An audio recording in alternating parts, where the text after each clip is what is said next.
And welcome everybody to another edition of Tobs Talk. Tobs Talk is presented by Thomas and Ferris right here on Greenlight Channel 2. Well, the Tobs are one game above 500 after their 6-3 victory last night against the Wilmington Sharks. Christian Slasnick went up against the Sharks, and in his last performance, he actually pitched well enough to get the Pitcher of the Week honors. Last night, not as dominant, but still really good. He went 7 innings, allowing just 2 earned runs, really just one mistake earlier in the game, a solo shot in the top of the second inning to Cameron McRae, the starting catcher for the Wilmington Sharks, which gave the Sharks at the time a 1-0 lead. But the Tobs would score a run in the bottom of the third inning when Adam Pate led off. Doug Teagarden tried to drop down a sacrifice bunt but was unable to. However, Pate then stole second base and came around to score later on in the inning, tying the game up at 1-1. The Tobs would take a 3-1 lead just a couple of innings later when, guess who? Adam Pate led off the inning with a walk. This time, Doug Teagarden was able to drop down the bunt. The starting pitcher for the Wilmington Sharks, John Park, picked up the baseball, threw onto first, but was well wide of the base. It actually went down the right field line into foul territory, allowing Pate to score all the way from first.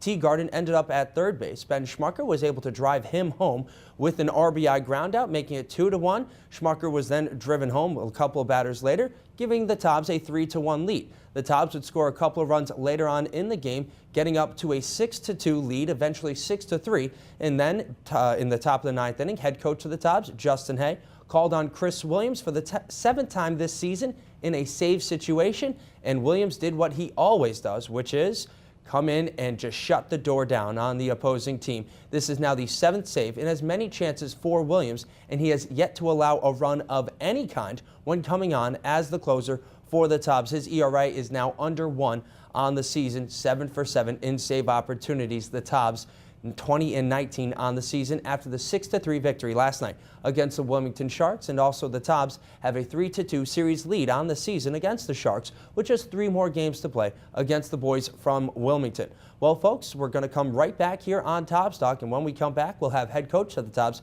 Justin Hay, all that and more on this edition of Tobs Talk, presented by Thomas and Ferris right here on Greenlight Channel 2. And welcome back, everybody, to this edition of Tobs Talk. And Tobs Talk is presented by Thomas and Ferris right here on Greenlight Channel 2. I'm Jake Donnelly, and I'm joined right now by the head coach of the Tobs, Justin Hay. And Justin, 3 solid pitching performances in a row. Do you lend any credence to the fact that you always hear guys say that hitting is contagious? Do you also believe that pitching is contagious? I think so. I think our pitchers are starting to buy into what we're trying to do, and I think our pitchers kind of feed off each other. So I think that's a pretty good statement to say. And Slasnick last night, it's appeared that a little bit of a tight strike zone, but he was able to work around it. A guy who always tends to throw strikes. Why was he so effective last night? Well, he had 3 pitches working for strikes, and he was able to create movement in the zone to create some weak contact. And when he did that, he could get around some things, and then he could get a strikeout when he needed it. So in the end, he ended up battling through some adversity throughout the game. He wasn't as sharp as we've seen him this year, but because he had 3 pitches working, kept him off balance, he did a great job for us.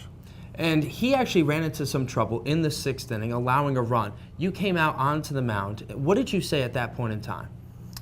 Just, ask him how he was feeling, and waited for the umpire to get there and ask his opinion on if we wanted to walk the guy, and he didn't have an opinion on that. So we went back to the dugout and pitched to him. Just kind of really took a break to go out there and break the tension up and let him relax a little bit. Most of the time mound meetings really aren't that serious.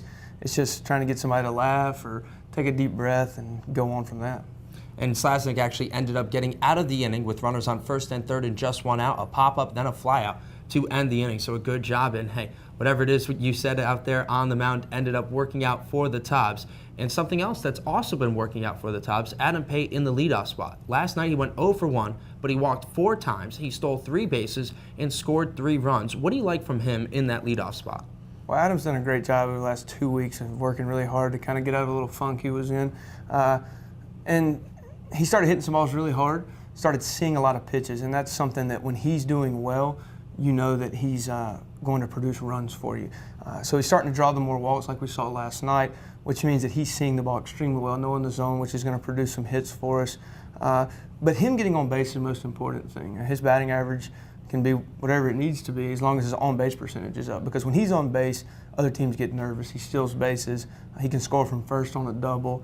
So anytime he's hot, I like to put him in the leadoff spot. And, like we talked about yesterday, with the absence of Taylor Nichols, needing to drop Drew Cole down the lineup to get a little power out of him, Adam's been a very good answer for that leadoff spot. I hope to see that continue. And now the Tobs at the end of the season will actually play 10 games in a row without any breaks. It will be 15 games in 15 days because of the doubleheader just a few nights ago. How do you plan on getting guys the rest that they need towards the end of the season? Well, we just have to be conscious about off days. Luckily, we've got some guys coming in. We're at a full roster still, which is something that a lot of teams in the league are battling right now. And we've got guys who have been here all year. So our backup players, if you want to call them that, are guys that come in and give those guys their break, do a great job, and actually have won.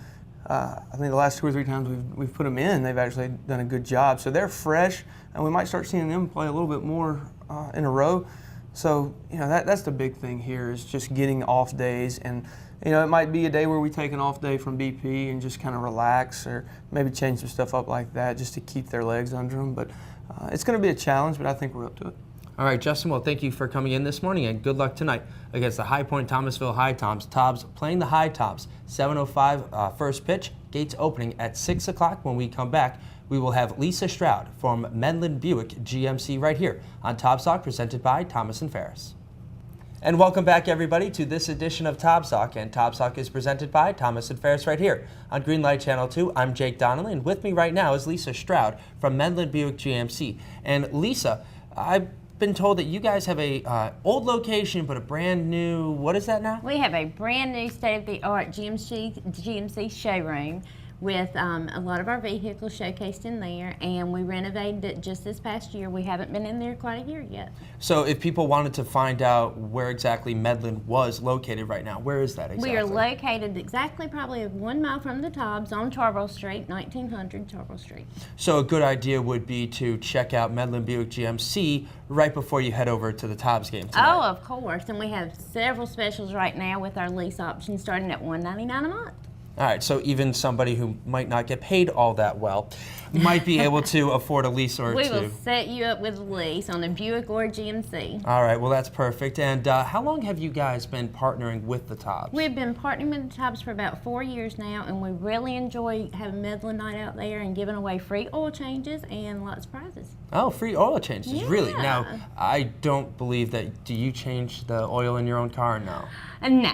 No, does somebody else do that for you, or are you like a Jiffy Lube or Quaker State oil Oh, person? no, we go straight to Medlin and let them change our oil and get all the service maintenance programs we need. So if I had a car and it was a car that I got from Medlin Buick, I could pretty much bring it into them and they could take care of it through and through? We will take care of it. All the GMCs and Buicks, we will take care of it and do all the service maintenance on it. And we have certain programs that you can purchase as well when you buy a vehicle. Okay, so if you're not the handiest of people and you do have a GMC, just bring it right to Medlin Buick on Tarboro Street. All right, that sounds pretty good. And if you go to our website, we have coupons on there as well. Perfect, absolutely perfect. And actually, you were telling me beforehand that you guys ran out of tickets. We did. I think we started out with 125 tickets to give away. We put it on our website, put it on our Facebook page. I put it on my Facebook page, and we gave totally out yesterday. Yesterday morning. That's perfect timing. Oh, it's well great. done. Hey, you guys are pretty good at marketing, I guess. We try. All right.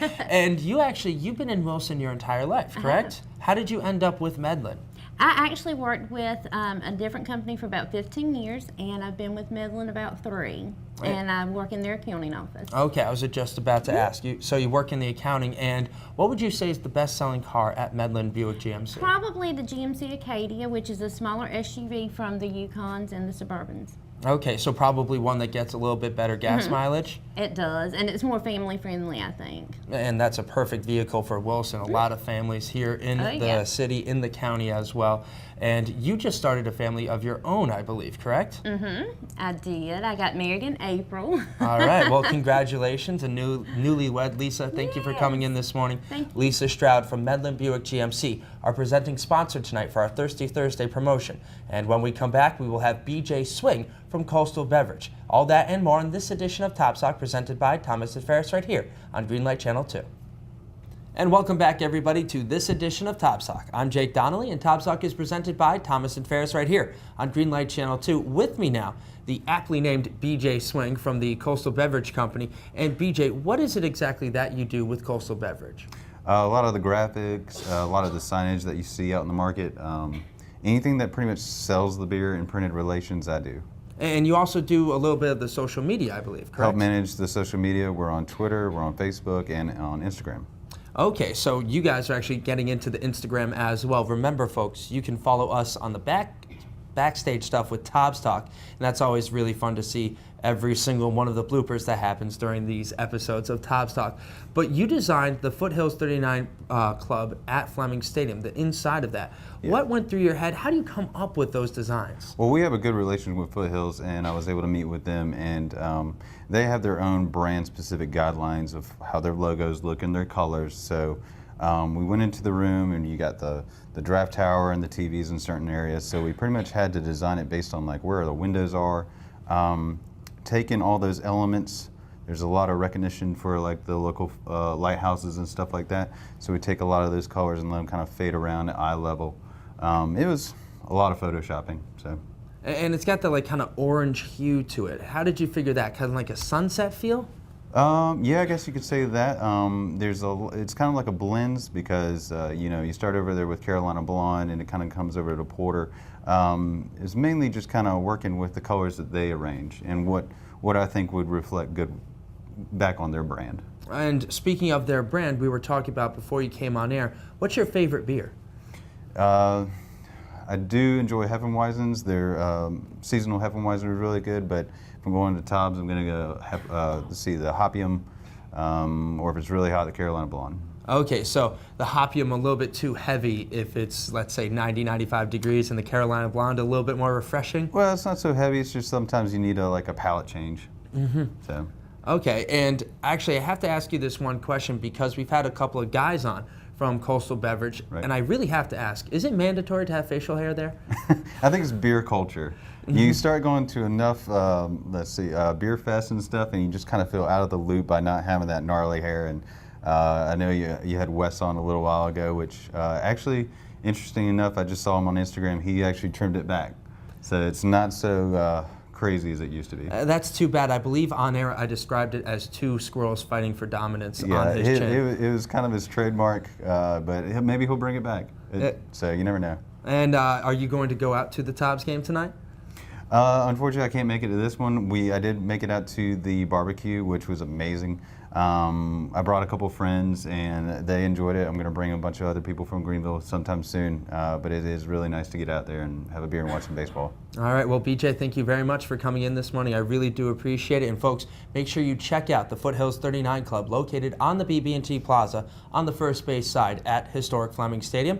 When we come back, we'll have Adam Pate, utility player and outfielder for the Wilson Tobs right here on Tobs Talk, presented by Thomas and Ferris on Greenlight Channel 2. And welcome back, folks, to this edition of Tobs Talk, presented by Thomas and Ferris right here on Greenlight Channel 2. I'm Jake Donnelly, and joining me right now is Adam Pate, utility player, mostly outfield this summer for the Wilson Tobs. Adam, you're a local boy. You're from Aycock High School. How much fun is it playing in Wilson, North Carolina? It's a lot of fun. My mom and grandma are actually from Wilson, so I'm very familiar with the city, and it's only 20 minutes from my house. Getting to stay at home this summer and keep playing ball is really fun. Now, do you have a lot of friends that come to the games? Do guys make it out for you? Yeah, I've had a lot of guys from high school come back and watch me this summer and talk to me after games and hang out with me and stuff. It's really cool. Do you find that makes it a little bit easier for you to play knowing that you're playing pretty much in your local stadium? Yeah, I mean, wherever I go play, whether it's across the country or my backyard, it's kind of the same thing, but it is really cool playing close to home. Yeah, and actually last night's game, you didn't pick up a hit, but you went 0 for 1 with 4 walks, the most walks that any Tob has picked up in a single game so far this season, and you made them count. You ended up stealing 3 bases, you scored 3 runs.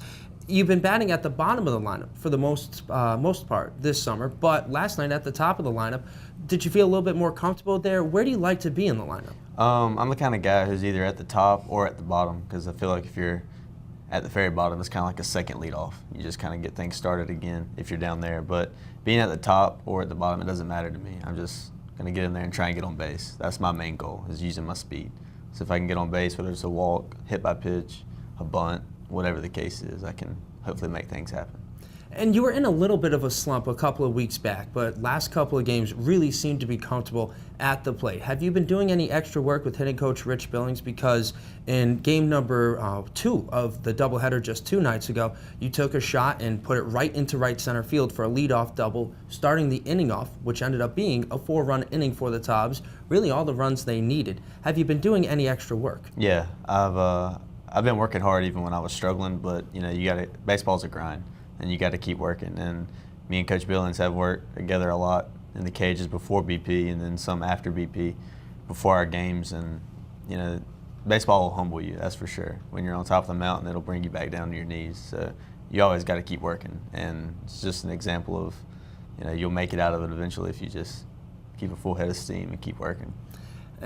Full head of steam, pretty apt phrase considering that the Tobs are playing the High Point Thomasville High Toms in the train game tonight. But speaking of just tough players, and you have probably the best arm on the team that isn't out there on the pitcher's mound, and you like to show it off.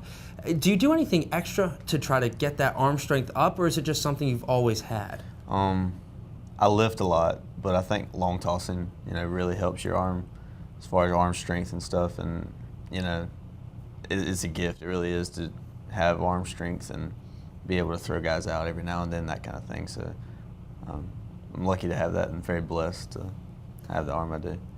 This is probably the most games you've played in a short amount of time. I mean, coming up, you guys play 15 games in 15 days with the doubleheader just a couple of nights ago. For you, what's the toughest part about this summer? It's probably a little different for me because, I was a freshman this past year at school, and I was kind of a role player. I got limited starts, came in off the bench, so playing this summer is really helping me, and I'm really enjoying it, getting to play every day and contribute in some way every day. So you're not really tired at all, simply because you're so happy to be in the lineup on an everyday basis? I wouldn't say not tired, because we all do get tired, but your love for the game and you're so anxious to play, it just kind of washes that away, and you're ready to play every night. All right, now here's the toughest part of this interview. One of our producers was hinting at it off air, but this is the question. It trips up everybody. What is your favorite baseball memory? And it could be at any point that you played baseball. We had John Valk talk about a home run that he hit when he was 12 years old. So when I mean favorite baseball memory, I mean any baseball memory that jumps out into your mind. Probably this past year, my freshman year at school, my first collegiate hit was a walk-off single. And that was pretty cool.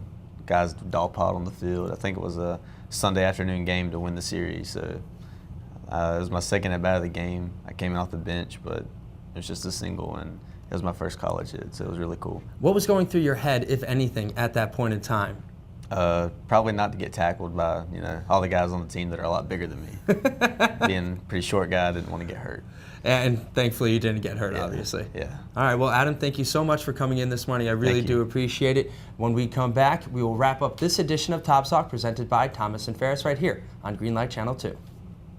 And welcome back, everybody, to this edition of Tobs Talk presented by Thomas and Ferris right here on Greenlight Channel 2. I'm Jake Donnelly, and I'd like to thank everybody who came in this morning, from Lisa Straud out of Medlin Buick GMC, as well as BJ Swing from Coastal Beverage, and of course, head coach of the Tobs, Justin Hay, as well as Tobs player Adam Pate, who all came in this morning for this edition of Tobs Talk. Tonight's game is against the High Point Thomasville High Toms. It's the third annual train game, as the High Toms are coming in on the North Carolina Carolinian. So that should be a fun one, and we'll see just how well the High Toms can come off of that train. The Tobs are looking to improve their record to 2 games above 500. They currently sit at 20-19 after their 6-3 victory against the Wilmington Sharks last night at historic Fleming Stadium. This is game number 4 of a 4-game and 3-night homestand before the Tobs head out on the road to face Morehead City tomorrow night before coming back home against the Petersburg Generals on Saturday for our Saslow's Jewelers Diggin' in the Diamond promotion. Remember, folks, tonight's game, a Thirsty Thursday promotion presented by Medlin Buick GMC, where you can get great deals on soft drinks as well as terrific draft beer specials. All that and more at Fleming Stadium tonight for tonight's game against the High Point Thomasville High Toms. Gates opening at 6 o'clock with first pitch scheduled for 7:05. Well, folks, this is Jake Donnelly saying thank you so much for tuning in to this edition of Tobs Talk, presented by Thomas and Ferris right here on Greenlight Channel 2, and hopefully we'll see you all at Fleming.